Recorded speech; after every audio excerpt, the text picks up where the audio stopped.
আমি জানি আপনারা আমার ভিডিও দেখেন, তা আপনাদের সঙ্গে আজকে আমি শেয়ার করব কুমড়ো ফুলের পকোড়া। আর এই কুমড়ো ফুলের পকোড়াটা খুবই সুস্বাদু, আপনারাও ঘরে বানিয়ে খাবেন। আর এটা বানানোর জন্য আমি নিয়েছি কুমড়ো ফুল, দোকান থেকে কিনে আনা টোস্ট, নিয়েছি কর্নফ্লাওয়ার, লবণ আর তেল। এখন আমি এই টোস্টগুলোকে শিলনোড়ায় বেটে আগে গুঁড়ো করে নেব। তো আপনারা দেখতে থাকুন।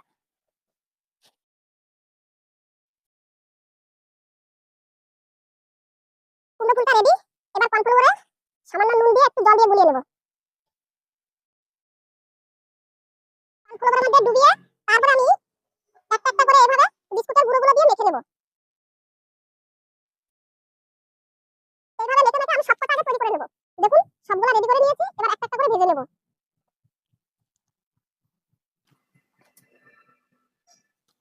দেখুন কত সুন্দর লাল লাল একবার মুচমুচে ভাজা হয়ে গেছে, খেতেও হেভি।